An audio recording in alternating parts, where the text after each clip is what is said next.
Y'all not finna tell me this ain't no fairy.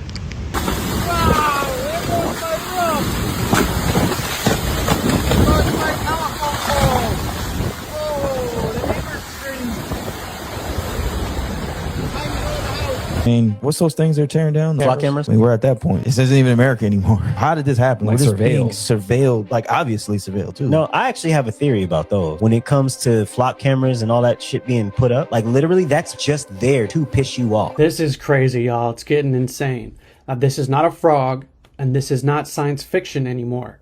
This looks like something straight out of the Venom movie, but it's actually a real magnetic slime robot that's been developed by researchers at the Chinese University of Hong Kong.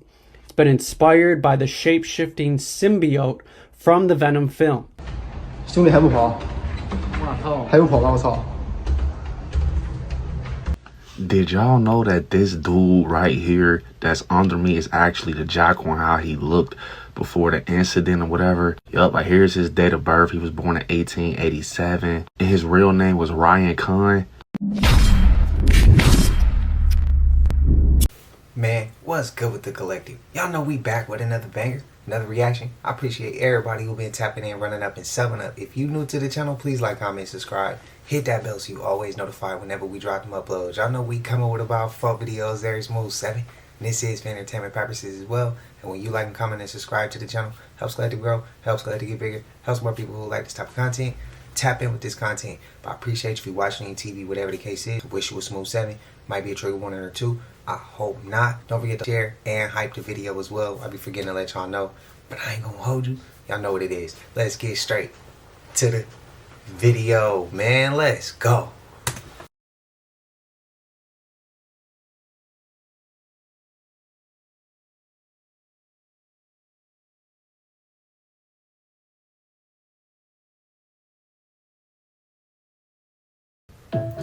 Why we all just can't get along, bro? So what the is this? Y'all not finna tell me this ain't no fairy. This damn sure ain't no bug. It was a real fairy.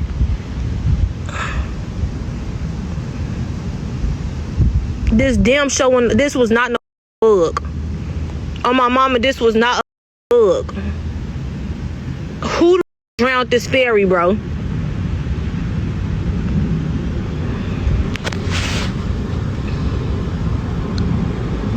Get the out of here. Shit look like a fairy to me. What's y'all thoughts? 兄弟还不跑？还不跑吧！我操！哪有消防车啊？这怎么隔离啊！我操！不清楚。跑啊！跑路啊！跑路！跑路！ I thought that shit was AI at first. Fires everywhere.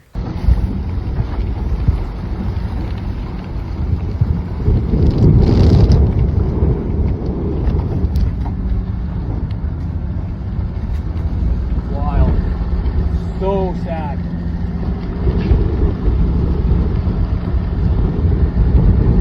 Our friend's place is the only place right here that's not on fire yet. We've got a pump going, soaking it down. Everything around him is burnt. Shit, if I'm not mistaken, the state of Washington just got caught fire. What caused this? Well, I think we know, but like, what did they say caused it? Let me know your thoughts, bro. This shit all entertainment. Prayers to anybody affected. Adam Sandler is married to Jackie Titone. She appears in a lot of his movies. We all pretty much know her. But did you know her dad? Joey Titone? A Florida lawyer who defended John Luke Brunel, an associate of Epstein, in 2015. Brunel had been involved in many scandals starting in the 90s before this, particularly because he ran a modeling agency that was involved in the. He even flew 3 12-year-old girls from France to the US as a birthday gift for Epstein. So, you know, We don't need to play coy and assume Joe didn't know, because that happened years prior. Brunel was one of many suppliers. Virginia Jeffrey, a victim, came forward and said that Epstein bragged about sleeping with over 1,000 of Brunel's girls. After Epstein's death, Brunel went into hiding because he knew he'd probably be next. So police started investigating Brunel and arrested him on charges of human conspiracy and all involving minors. While awaiting trial, he was found hanging in his prison cell, just like Epstein. Now, a friend of both Brunel and Epstein in the same modeling world was Paolo Zampoli. He was actually Melania Knauss's modeling agent.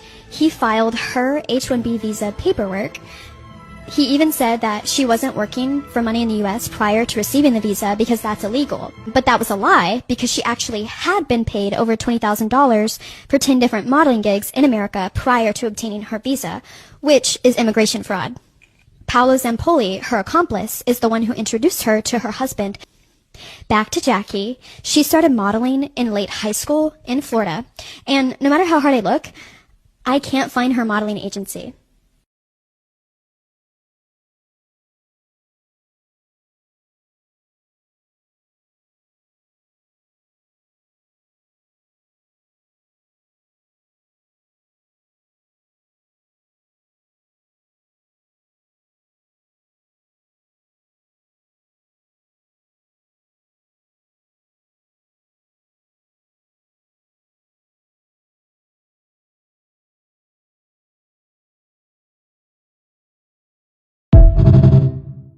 Leave Papa Legba alone. Leave that mother alone. I'm so tired of y'all calling on Papa Legba like he your mother cousin. And on top of that, just because your ass, I don't care what color you are, just because your ass is from Louisiana, don't give you the right to call. You don't even know who the truly is. Everybody and their mama associate Papa Legba as a crossroads spirit. Give if you want to. Keep reading these posts on social media and going to google.com. Give if you want to, bitch. You're check it out, family. I know y'all gonna say AI Benji, another AI video, but I don't think this AI. This shit get realistic, and it's also got one of my biggest fears in here. As he zoomed in, yes, that's right, big ass spiders. Can't do it on photo grade. Shit is crazy. So if you park underneath the freeway in downtown Sacramento, you can just hear and see bats. They're all in that crevice. I will show you guys. Park here, bat experience, very cheap bat experience.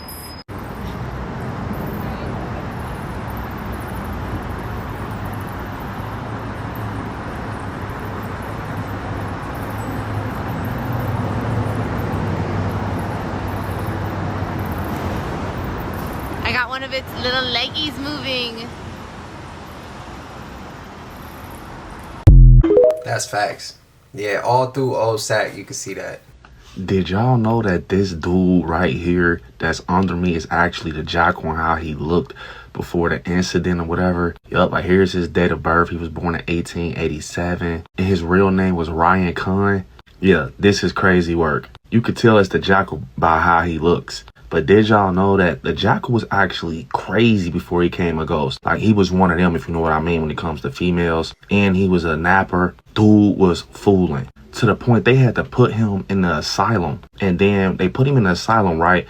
And he was fooling in the asylum like he did something to a nurse or whatever. He injured her. And then they had to put him in the basement. And then one day, I want to say like the asylum caught on fire and they forgot about him in the basement. And that's how he became a ghost. Bruh. The Jackal was by far the scariest ghost in 13 Ghost history. I mean, the Juggernaut is scary too, but just knowing the backstory of the Jackal and everything he stands for and what comes with him is nightmare fuel. Do you hear me?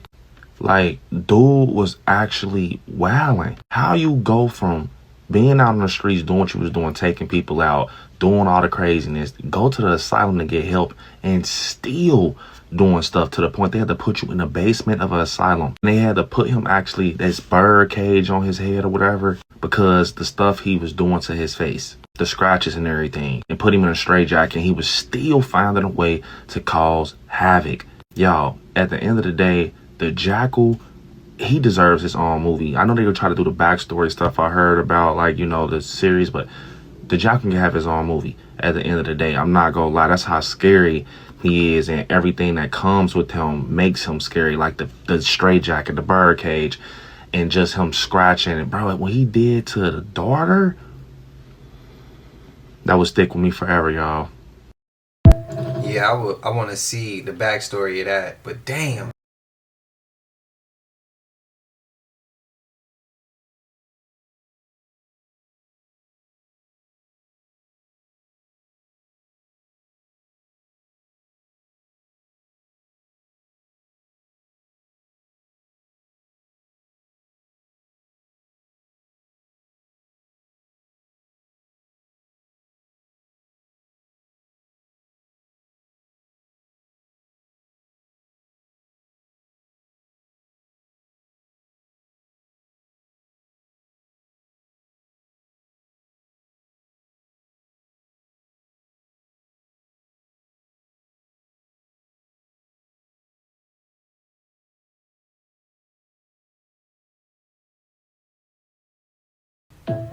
That's 3 different places we've seen on fire, bro. This UFO flew right by an airplane. Let's watch the video and check it out.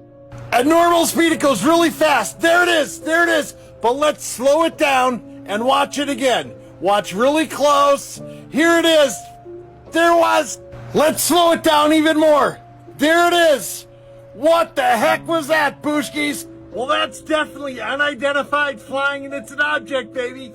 Shabadoo. Former government official claims the USA has a $21 trillion underground city for only the ultra wealthy to hide out in a near extinction event. Hold on, let me show y'all this other shit that I was just talking about yesterday. Look at this book, y'all. Travels and Adventures of Little Baron Trump. Do y'all know that Trump right now has a son named Baron Trump? Baron Trump, Donald Trump's son. He's 20 years old and the nigga's 6'9". Stay with me though.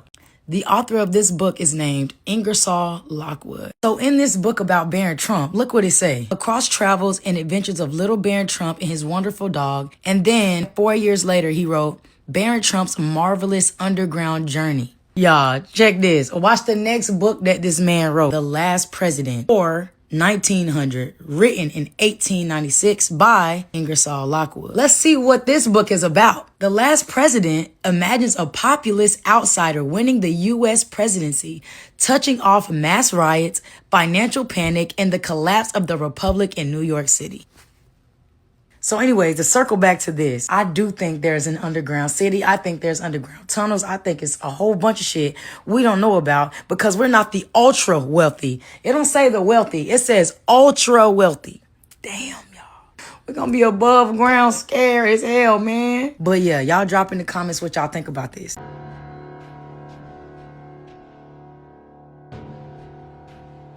I don't know if this is meant to be a joke or not. If it's not supposed to be a joke, this is very much not true. If it is a joke, it's just not that funny.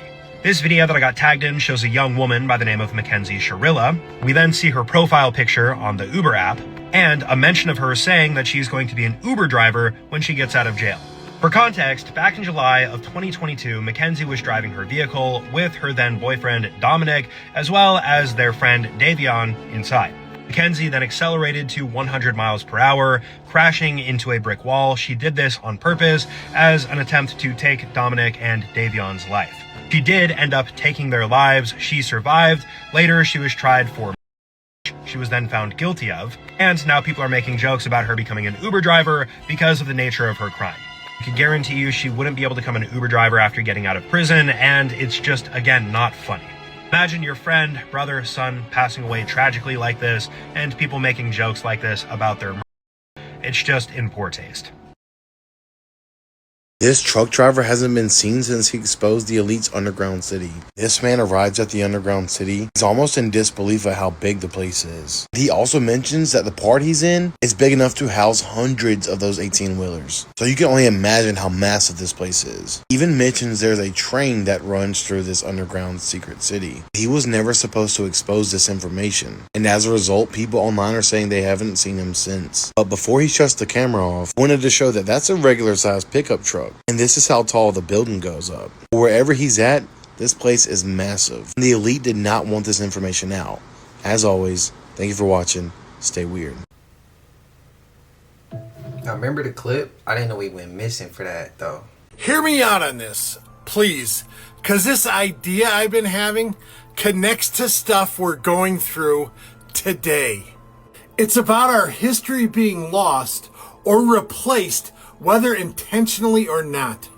Cities being built on top of cities that were already built on top of other cities. That's been going on for thousands of years. It's nothing new. And because of this, you lose part of the history of those cities. I mean, Egypt, for example, we really don't know how or why the pyramids were built or what they were used for, because everything gets replaced with something new, and the memories of the old stuff eventually fade. Could that be part of what's going on with data centers? Once again, please hear me out on this. And this is just my idea and it's speculation, so judge it for what it is. Could data centers be a way, along with the Mandela effect, to shift our perspective of what has happened or what is happening? Could these massive structures change the way we see our past, our present, and even our future? Could it all be planned out now by super AI computers instead of just happening naturally? Because there's gotta be more to these data centers than just storing information. I mean, they're popping up everywhere and they cost millions of dollars to make. And the richest people in the world are investing in them. And since the data centers started getting built, more Mandela effects have been coming out. Like the Willy Wonka Mandela effect, which I made a video on a couple weeks ago. It seems like not only is our current time changing rapidly, and we can actually see a future where AI is essential or even controlling what's going on, but is it possible, just possible, that this is also changing the past? And that's why there's so many glitches in the Matrix or Mandela effects that seem to be happening every single week. Like I said, this is just an idea. I'm speculating here. I'm kind of talking it out. But does any of this click with you? Does any of the things I just said make sense in any way whatsoever? Let me know either way if you think there's a chance I could be right or if I'm just drastically wrong. And the way to do that is in the comment section. Shabadoo booshkies, shabadoo.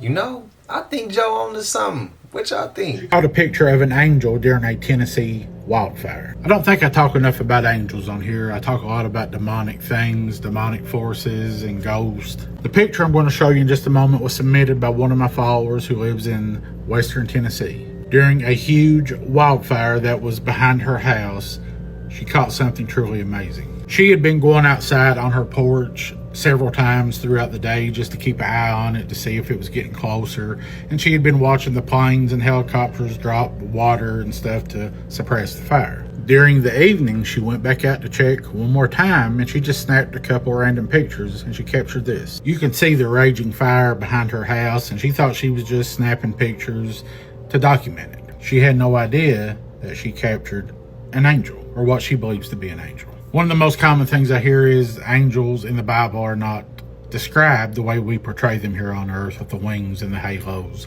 And that's very true, except I believe they can appear in whatever way is necessary to fulfill their goal. As the fire is raging, she's seen this thing in the sky that looks what we think an angel would look like.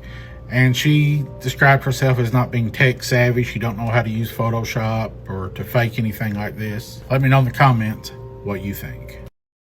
Don't be deceived, and that shit be glue team though. Shit. This is crazy, y'all. It's getting insane. Now, this is not a frog, and this is not science fiction anymore. This looks like something straight out of the Venom movie, but it's actually a real magnetic slime robot that's been developed by researchers at the Chinese University of Hong Kong. It's been inspired by the shape-shifting symbiote from the Venom film, and the team has engineered a soft robotic material by combining neodymium magnet particles and polyvinyl alcohol along with borax. And the result is this programmable magnetic slime that can be guided remotely using external magnetic fields. Unlike traditional robots, this living gel, which is like a machine, it can squeeze through openings that are as small as like 1.5 millimeters, morph its shape to wrap around objects and grab them, and even repair itself after being damaged or cut. Once healed, it can stretch to nearly 9 times its original length. And it also conducts electricity, allowing it to reconnect broken circuits after being separated. Perhaps this is the most remarkable proposed application in medicine. Researchers envisioned the magnetic slime robot navigating through the human body to retrieve accidentally swallowed objects, bypassing surgery. Soft robotics is pushing technology like this into an entirely new paradigm, creating machines that do not rely on rigid frames, but instead they move, adapt, and form and reform and deform much more like living organisms. Some of its capabilities can be, like I said, passing through small spaces as small as 1.5 millimeters, changing its shape to surround its surrounding environment, self-healing after being cut, conducting electricity, being controlled remotely, and much more. Now, the real question is, would you or people of the public trust a robot like this made of slime doing things inside of your body? Because if this thing ever grows teeth, count me out, dude. I don't want anything to do with it. Like, share, comment your thoughts on this video, and thank you guys for watching. Until next time. It can be good. It can be good, and then it can be bad. This shit is a slippery slope, bro. It's like if it gets a mind of its own, or you start giving it a conscience, either the conscience can be on a positive level or a negative level. You know what I mean? That's where it's scary. I feel like the same thing go with technology and AI. This shit can be good. This shit can be used for good, but this shit can also be very bad as well. But it depends what scenario, which way you're looking at it, what perspective you got, examples. You get what I mean? It's a lot of variables, bro. So I don't know. What y'all think, man? I really don't know if I trust this. People don't realise, particularly the general public, that the movies, the incredibly successful franchise, the 3 MIB movies, were actually based upon real reports of people being visited by men in black after having UFO experiences. Now, although the movies were incredibly popular, they actually presented somewhat of a distorted image of the real men in black. In the movies, Will Smith and Tommy Lee Jones's characters, whose names are J and K, they come across as secret agents of some secret arm of the government. And that's certainly how they're portrayed. But when we speak to the witnesses, they tell a very different story. They talk about the men in black looking very, very strange, very often pale or sort of olive-skinned. They wear these large wraparound sunglasses, and people talk about how, when they've looked closely at them, their eyes seem to be overly large. And they don't seem fully aware of our mannerisms or our language. And this has given rise to the idea that there's some sort of alien entity that looks enough like us to where they can maneuver amongst us, but also to where if we would take a good look at them, we would think, wow, there's something not right about that person. So, in other words, the real men in black seem to have origins that are far more different and far stranger than the government. Right. Now, you were just 11 years old when you became interested in this whole enigmatic men in black, as you say in your book. Take us back to that time, Nick, when, you know, you got all fired up about this subject. Yeah, well, what kicked it all off for me, I've never had sort of a personal, really life-changing UFO experience, but my dad was in the British Royal Air Force, worked on radar as a radar mechanic. He was involved in several UFO incidents in the 50s, and the unit was told not to talk about this. My dad didn't say anything until I was roughly about 11 years old, as you said, and that's when the story came tumbling out, and I was like, wow. Not just because it was my own dad, but because he was a radar mechanic with the British military, and you know, he knew the difference between false phantom images on a radar screen and something that was really there. So I began reading books when I was about 11, 12 by people like Charles Berlitz, John Keel, Frank Edwards, Brad Steiger, people like that. But certainly John Keel was one of my favourites, and he wrote the Mothman Prophecies. And one of the major portions of the Mothman Prophecies was a discussion of the Men in Black, who had been seen in conjunction with the Mothman sightings in Point Pleasant, West Virginia. And I guess as an 11-year-old, reading about these sort of creepy, pale-faced ghouls almost infiltrating ufology, it really sort of captured my attention and imagination. Now, Kathy Griffin, what the f is this shit? Said you out this bitch looking like a daywalker. Pardon me. You do look like a daywalker, but your ass also look like an invert out this. What's that one dude she look like a nigga's name? Andy. Pause. That's his name though. But Kathy Griffin, boy, you look crazy as a. You need a tan in bed. You need to go into outer space and soak up some of that solar. Whatever that suntan shit they be cream they be putting on their body with the melanin in it. You turn on the black light, it's black. You need that shit. You look like be chasing you with garlic. You look like you was on the episode of Buffy the Vampire Slayer. You look like you sleep in a coffin at night. Shit's crazy work. You ever seen someone with a weird birthmark? Well, guess what? It's not a birthmark. It's a death mark. Yes, your birthmark is connected to how you died in your past life. It's kind of like a scar or a reminder of what you went through in your past life. Remember, energy never dies. It just transforms into something else, meaning a new body. Never forget that the body we had in our past life is still buried in some cemetery right now. So we are walking past or driving by our old bodies. This matrix we live in is nothing but a emotional maze or trap. They want you to fear other things because they know once you conquer your past life fears, you won't be here no more. But it's not just about birthmarks or death marks. It's about your phobia. If you are scared of bugs, it's a message. Some people are afraid of water. Maybe you drowned in your past life. Maybe you came here to learn how to swim. Some people are afraid of heights. Your fear is not your weakness. It's your strength. Let me give you an example. When I was young, I used to stutter real bad. I couldn't talk at all. That's because my voice was actually my greatest gift.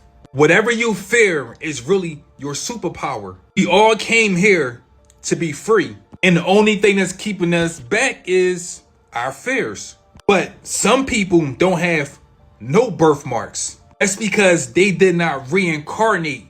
They incarnated, meaning they chose to be here. They came here as chosen ones or messengers. Never forget that your higher self is always watching you. It's like it's standing on a really tall building looking down at you. If you're on a tall building, you know what's going to happen before it happened. You know every shortcut, every corner. You see accidents before it take place. We came here to get in contact with our higher self. Your fear is not a weakness. It's your strength. The birthmark don't make you ugly. It's a message from your higher self. Is that a reach? Are y'all agreeing with that? I mean, what's those things they're tearing down? Flock cameras? I mean, we're at that point. This isn't even America anymore. How did this happen? Like We're just being surveilled. surveilled, like obviously surveilled too. No, I actually have a theory about those. When it comes to flock cameras and all that shit being put up, like literally that's just there to piss you off. Yeah. And let people pull them down just to spark the shit. So I went on the Today Show with James Lee and Danny, and he said this very thing. He said that, I'll pull it up too, the flock thing is a psyop. He said, why is it only one company that's doing all this stuff and you see a bunch of people all over TikTok and Instagram pulling them down? There's other surveillance camera companies that's even bigger than them. So is this another George Soros production? Yeah, because the other company, I believe it's called Axon. I'll pull it up. That company is actually bigger than Flock, and guess who's invested into it? Ooh. Shit. The Axon one. I'll pull it up. So he said this whole flock camera thing is bullshit. There's another company that's bigger than them. And he was like, don't pay attention to the flock thing. There's other companies. Yeah, I thought that was weird. I'm like, why do they keep tearing down the flock cameras? Why just these cameras? There's been cameras watching us for a while. The cold shit. Anybody ever seen Enemy of the State? They got satellites that will zero in on the burger that you're eating. And there's that, because they're literally pissed the ants off. So he tweeted about the flock camera scenario. Why do they need these little prop cameras? The cold shit is they have certain cell phones that can look through walls. Yeah, right? for sure. I've been told that's by the thing. people who work at these companies, can't say which one, but even the self-driving cars, they can look through walls. Yeah, because their sensors are made from something else. They were actually purposed for driving after the fact. And they saw it in the back office. They were like, hey, are we supposed to see through this guy's living room? I see somebody walking. And they're like, oh yeah, don't worry about that. It's probably just a malfunction. What kind of malfunction is seeing through shit? Like you're seeing through a wall, and this is a self-driving car. It's not supposed to do that. What are we doing? So we're talking about flock cameras, stupid little decoy toy cameras they put on the corners, when they have self-driving cars that drive around all day and surveil us anyway, because that's really what they're probably doing. They have satellites that literally are in space that can zero in and see the pimples on your ass. So like they go far. They go so far. So look, breaking. 53 cities have removed flock cameras only to replace them with Axon mounted cameras. So then James says this wouldn't have anything to do with the fact that an investor in Axon, and that the company is linked tech firm founded by Jeffrey Epstein and former EM Judd Barak, with BlackRock as its largest shareholder. So again, it's not just Flock. That's the company Axon that investor. So literally they throw out the decoy, they get mad about the decoy, so they're gonna tear them down. We're gonna come in and replace them. Now we made money. Yeah, so it's almost like business espionage. That's exactly what it is. Because when you hear like how they targeted Taco Bell, somebody said they got me flocked up. Gotta get out of the copper. We're trying to get out of here. Yeah, sorry. Sorry, officer. The cops are like, whatever. Oh my god. Hold your nose. Hang on a second. We're almost out of here. Yeah, we're almost out of here. Oh my god. How do we get out of here? We're gonna go there. We're not here. We're going. Why not serious freaking? We gotta. Yeah, let's get the hell out of here. We're going right now. We're going. All right, roll the windows up. We're going. We're going on. Damn. How? We know how. This why I don't use DoorDash, bro. This man walked out the bathroom with your Uber Eats. And he wiped his shitty hands. I saw him wipe his shitty hands. Did we build it or did we find it? The Church of Saint Pierre in Caen, France. Church of Saint Pierre in Caen was built between the 12th and 16th century. My question is, did we build this or did we find it? Oh, this building is amazing, but look at the geometry and the symbolism. What does this mean? I know everything about this church or the architecture, but what I do know is that looks like a charging station to me. That looks like a docking station. This looks like a charging station. Anybody out there knows what the symbolism between the geometry and the circles actually mean for a church in the middle of France that was built between the 12th and 16th century? Please let me know. Also, the symbolism between the gargoyles or creatures that protect outside of the door. I mean, what does that mean? What is this? What are those? Simply asking, and who are these faces right here? What is this? Not to mention the dimensions of the doors and the windows are gigantic. What are these pillars? What are these things right here? What are these? What do those mean? What are those? Just off looking at this, does this look like a place of worship, or does this look like an energy chamber or a generator of frequency or something? I don't know. I'm honestly asking because I don't know if we built this thing. Magnificent as this is, across the street is the Castle de Caen, which was built in the 10th century. And we're going to go across the street and check this out.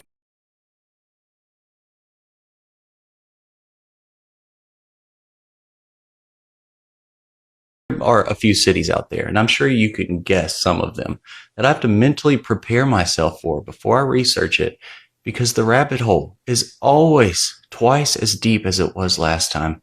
In Buffalo, New York, Well, it's really deep. And right out of the gate, that was the entrance for the Board of Trade building. So the carved stone on the front was for a building that was buying and selling grain. That's what they built. There's more carved stone in that entrance than a whole city block of modern buildings today. This was built in the mid 1880s. So this is before steel frames were the norm. So all of that stone is holding up that entire building.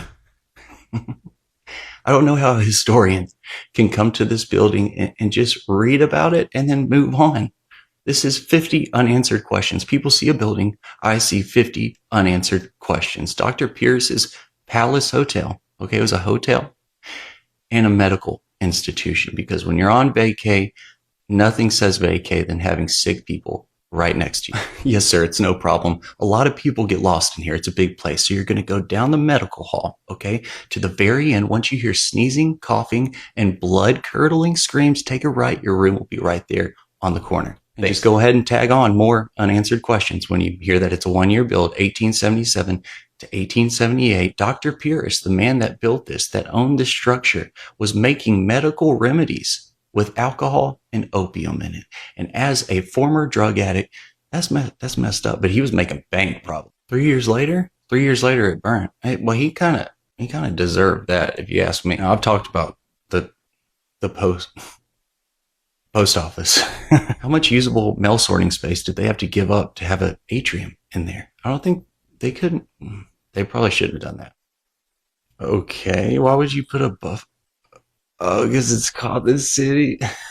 And get this, while one of the biggest post offices in America, maybe even the world, was being constructed, so was the biggest armory in America. Yes, their Castle Armory, built from 1896 to 1899. It was 280,000 square feet.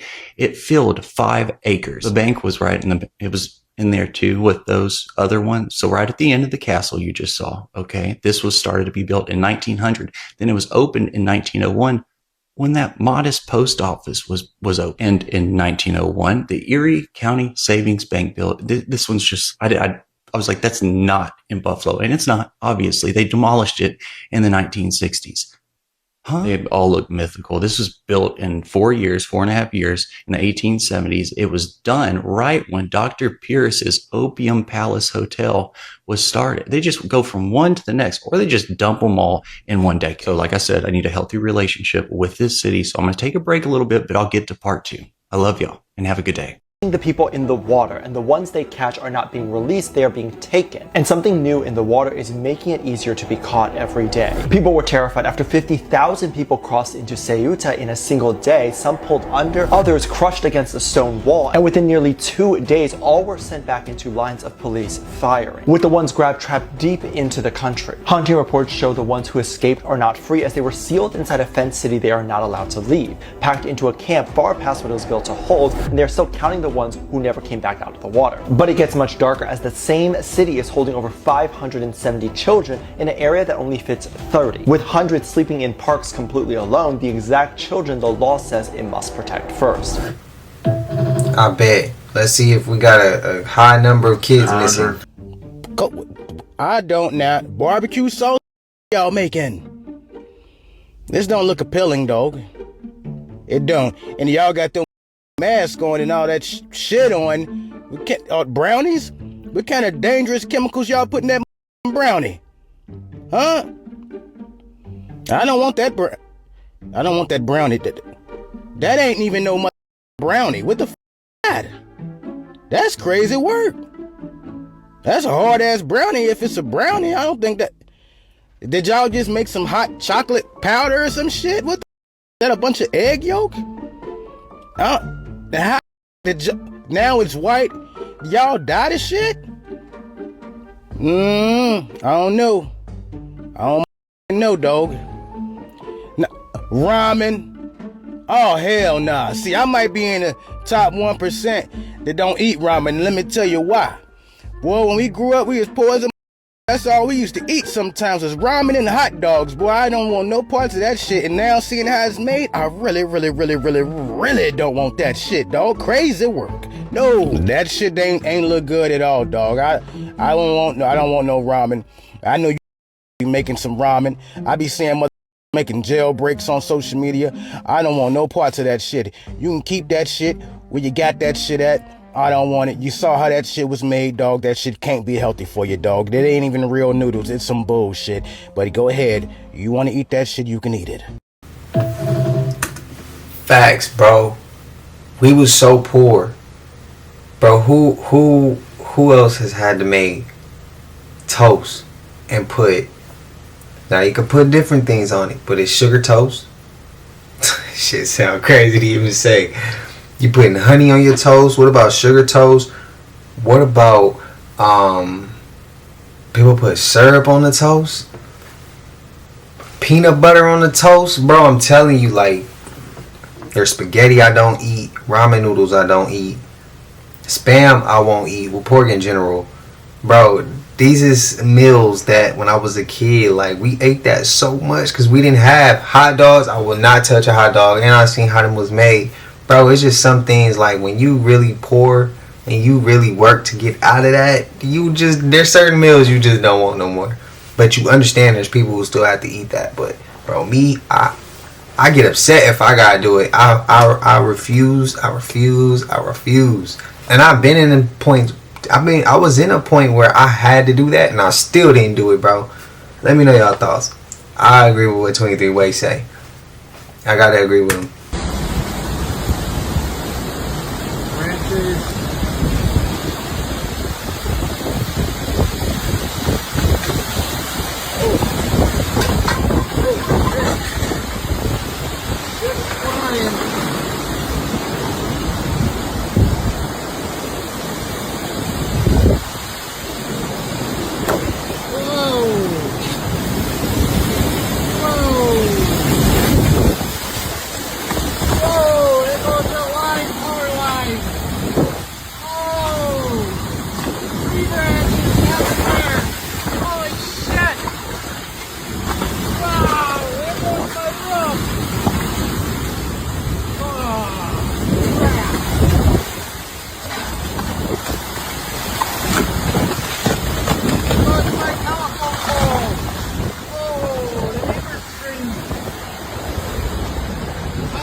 Whoa!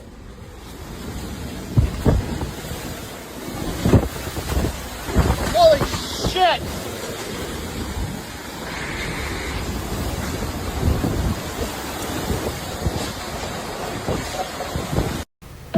Damn, bro. Hey, that was perfect timing to start recording, but What do you say about the black people that was selling black people to the white people? What do you say about that? Did you ever ridicule us? Understanding the world history and commerce, and that, you know, when you think about how we treated people as human beings at that point in time, from empires and conquisitions and crusades, people were selling people globally because that was one of our biggest imports and exports was manpower, when there was really no economy to make people work.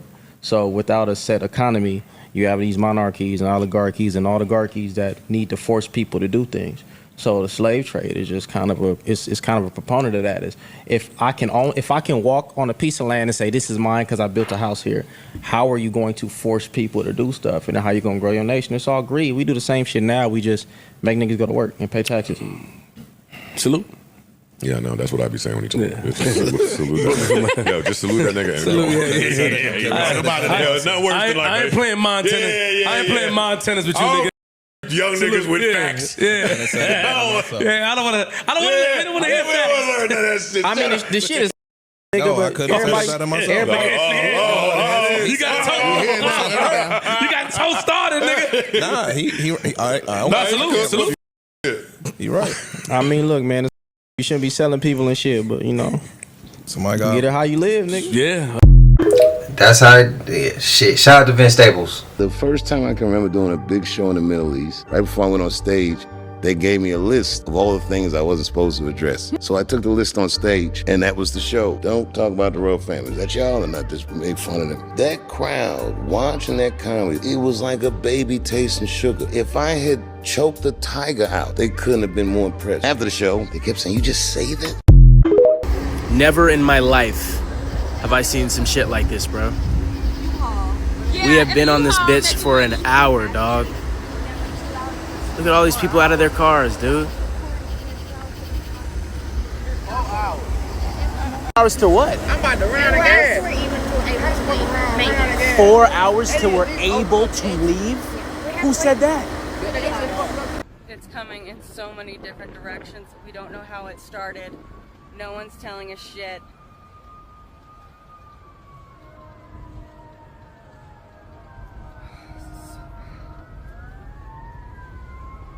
This is so bad. This is blocks and blocks. And the old folks home is down there. And the veterans hospital is down there. They're gonna need to evacuate our veterans first. And then the elderly. Oh, Jesus Christ. Start moving to the side. Start moving to the side. Start moving to the side. Oh, shit.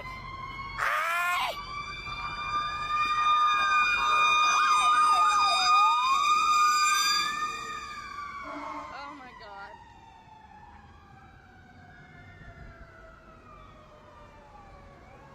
The old folks home is way down there. They're gonna need to see, they're gonna go evacuate them first.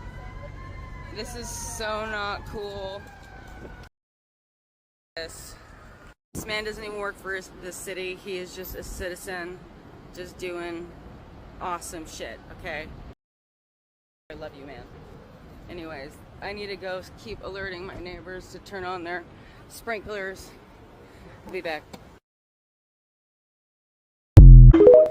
Damn, bro, this shit is everywhere. Alright y'all, we got a major problem here. It's coming out now that the big AI companies are bulk buying thousands of books, using them as training data, and then destroying them. And a lot of these books are rare antique copies that are now out of print, which means that these AI companies have been destroying originals that likely can't be found anywhere else. And this is also different from the Anthropic settlement that we covered last week, where they were using pirated books for their training data. This one is way worse, as they're buying physical copies and destroying them in mass. We're looking at Orwell's 1984 in action. These companies are destroying history by the thousands to the millions, and then locking it up in their databases where only they have access. Which of course means that only they have control of the output. If you've ever read 1984, this is exactly what happened. All records, all books were destroyed, rewritten, and falsified so that they can control the narrative and the way people think. And this is also exactly why the ancient dictators like Mao would make it a major point of focus to burn down libraries. And now we're seeing the same thing play out with the AI companies. Buying up millions of books and then destroying them. And also, they're not digitizing them. They're destroying them and using them for training data. They're not out here making copies of them. And the worst part here is that major booksellers are actually helping them as they're trying to cash in on this AI boom. The ISBN database, which is the world's largest book database, they actually market themselves to AI companies, saying that the world's best AI training data is on our shelves. They've been helping the AI companies bulk buy these books by the millions, and they also promise to help keep the purchases anonymous because all these guys are facing lawsuits. ISBN is even quoted saying that they're helping cover it up because AI companies destroying 2 million books is not a great headline for optics. So they all know exactly how bad their actions are and how it would be perceived by the public. All these companies need to be sued into the ground, and more than they already are. There's the data center pollution, the energy grid destruction, the terrible military uses, and now they're destroying the books. I mean, all these companies gotta go. History repeats itself to those who don't know it. They just resetting history. Bitch, they burning books. They're letting AI learn and mimic them, and then they're burning them. If y'all ain't scared of that shit, I don't know what y'all... Listen, for people who are very extensive with their libraries, I am. Do you know the importance of having literature? And why this is very alarming. It reminds me of a movie. What if with Michael Jordan in it? Oh, A guy I'll call Sam sent me an email, and he says he believes he encountered a non-human entity during the last solar eclipse in Chicago. He said this happened on April 8th, 2024. He had gone to the grocery store to pick up a birthday cake for his stepdaughter's birthday that weekend, and he was driving home. He knew it was an eclipse day, and he said he remembers seeing everyone come outside their houses and wear those strange glasses so that they could look up at the sky, but he wasn't overly excited about it, and it passed as he drove. He said it got dark for about 20 seconds, and then everything resumed to normal. He pulls up outside of his house, parks his car, and steps outside. Brought in one round of groceries and came back outside. And as he came back outside, he left the main door open, but there was still the exterior glass door to separate him from his home. And inside the door, he could see his dog sitting, watching him go back out to his car to grab the cake and a pair of gym shoes that were on the floor of his car. But as he reached down to pick up the gym shoes, he noticed movement, like someone coming toward him. He said he lives on School Street, and the movement was coming from northern direction toward Henderson Street, if you are familiar with the area. Grabbed the shoes and immediately turned to face whoever was coming toward him, because he said he noticed, even in his peripheral vision, that whoever was coming toward him was walking with an unusual gait. His initial thought was this was a man that was jogging toward him, but he quickly realized that that was not the case, because this person was taking strides as if they were walking in a relaxed way, but they were covering an amount of distance as if they were running. He said the best way to describe what was happening was it was as if you were watching someone on a moving conveyor belt at the airport. If you've ever been on one, you know that you take normal steps, but you move at a much faster pace. This was that, although this person was moving at a much faster pace than even these airport walkways. The speed at which this being is moving alarms him, so he immediately looks at this person's feet to see if maybe they're on skates, just something, anything to explain how this person is moving at the speed in which they're moving, but he doesn't see anything. They're wearing normal shoes. That the distance from where he stood to this person should have taken about 20 seconds if this person was walking normally, but this person reached the sidewalk in front of his home in about 5 seconds flat. This being stopped walking on the sidewalk directly between Sam and his home. Sam was filled with a sense of dread. He remembers feeling astonished and confused and looking toward the direction from which this being came and squinting at the intersection thinking, what is happening? He looks back at this being, and the first thing he noticed was that this thing was tall. He said he stands at 6 feet. This thing was easily 7 foot tall. He also noticed that from where he stood on the curb with the cake in one hand and a pair of gym shoes in the other, he noticed that between him and this being, whatever it was sort of like a blur, like when there is a heat wave and the water's evaporating and there's sort of a haze, like a mirage in the desert. He noticed that between him and whatever this was. That haze didn't seem to be anywhere else on the street besides immediately between him and this being. And besides that, it wasn't hot out. This was April. Besides that, he noticed that this being was very lanky, very pale. It was dressed in all black, including the hood that was pulled over its head, but its hands and face were as pale as porcelain. His features were largely androgynous, and he said he was actually reminded of some characters from Lord of the Rings. He mentioned Powder and Smeagol. I don't know if I'm pronouncing those correctly, but that was where his mind went. From where he stood about 10 feet away, this thing didn't face him, but he could see its side profile, and he didn't notice any hair. But then this thing turned to face his home, and remember, the door was wide open, and his dog was still sitting inside the glass exterior door, not barking, just looking. And he said his dog Lola is a lab mix. She barks at everything, but she didn't move. She just stared at whatever this was. Then this being leaned forward at about a 30-degree angle and began to whistle at his dog. What he heard sent chills down his spine because the whistle that came out was not a normal human whistle. He said it had a rhythm and a tune, almost as if it was a single note from a music box. He described it as being crystal clear, as sharp, and harmonic even. At this point, because it was messing with his dog, he thought, I have to intervene, and he closed his car door. And as he did, this thing sharply to look at him, and when it did, he noticed the features, and they were sickly, and the nose was too small for the face, and it smiled a wide smile that reminded him of the Joker. He noticed bulging blue veins on its forehead and that its eyes had no whites. They were just beady little eyes that seemed too close together. And its face was skin on bone. He said its skin was so translucent you could see its skull through its skin. I wanted to be clear that this was not someone who may be on a substance. This was not anything that even resembled a human once it smiled. And besides that, he says his neighborhood is filled with cops and firemen, and it's not that those things couldn't happen there, but that is also unlikely. And just as quickly as it smiled at him, it closed its mouth and it glided toward Belmont Avenue, which is about 2 blocks south of where he stood. It reached that intersection in, again, under 5 seconds, and it moved in the same way, gliding almost with its arms swaying, moving too quickly on the pavement for normal walking to explain.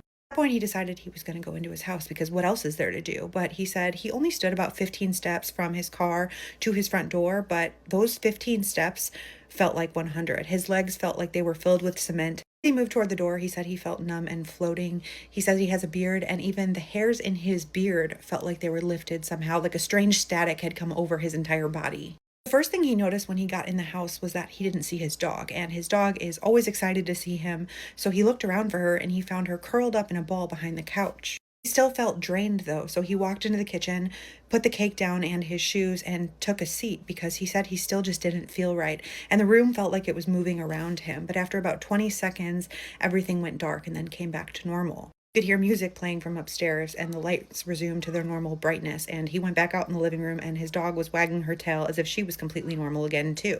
He went back to the glass exterior door and looked outside and everything looked normal, but then he called his wife who was at work and he said, "Hey, can you check the Ring camera footage for me? I parked about 2:10 p.m. Will you check it, watch it for about a minute and then call me back?" She says, "Sure, no problem. I'll call you back." She hangs up the phone. She calls him back a few minutes later. She says, "I watched it. It looks normal. It's just you bringing the groceries in. Why, what's up?" And he says, "Will you watch it again? Will you send me the video?" And she goes, "I'm really busy at work. I'll check it again when I get home." And she gets home that day around 4 p.m. She got home from work. They watched the footage over and over again. And he even made her check the tablet because all the camera showed was him parking the car, coming up, bringing a round of groceries in and going back out. But as soon as he opens up the door to retrieve the cake and the pair of gym shoes, the footage goes blurry. The camera goes back to normal, showing him walking up the walkway, holding the cake and the pair of shoes. So all that's missing from the tape is the time from which this thing reached him on the sidewalk and whistled at his dog. He said they ruled out battery malfunctions and they even ran some tests, which he made her go outside and stand in front of the camera, and every single time it worked in perfect order. Still doesn't know what exactly he saw, but that's his story. And he says he has a few ideas as to why this thing targeted his house because he doesn't believe it was random. First of all, it was an eclipse that day, and he says that he knows that there's some correlation between eclipses and the supernatural. But besides that, the relationship between him and his wife at the time was not good. He's not sure if the negative energy from their relationship called something in. And if it's not that, he said that his stepdaughter, who he was bringing the cake in for, has been struggling for a while with some mental disorders. Her history with psychiatric hospitals runs deep, and he said to him it seems like it's something more than a chemical imbalance, though he didn't want to give too many identifying details just to protect her privacy. His theory is that there is something going on with her that is deeper than a chemical imbalance in her brain. What do you think he saw? Has anyone ever seen something similar or heard of something similar? The only other detail that he shared was that this thing reminded him of like 90s CGI, but in real life in front of him. And if you all want to see the Ring camera footage, he offered to send it. So let me know and I will get back to him. And if there's enough interest, I'll post that too. Please like, comment, subscribe. Hit that bell so you always notified whenever we drop them uploads. Y'all know we come up with about 4 videos every smooth 7. This is for entertainment purposes as well. And when you like, comment, and subscribe to the channel, helps Glad to grow, helps Glad to get bigger, helps more people who like this type of content tap in with this content. But I appreciate you watching TV, whatever the case is. I wish was smooth 7. Don't forget to like, share, and hype the video as well. Till I see y'all in the next one. Y'all know what it is. We gone. Ay, yeah, I just check my account. Sheesh, at the amount. You probably know what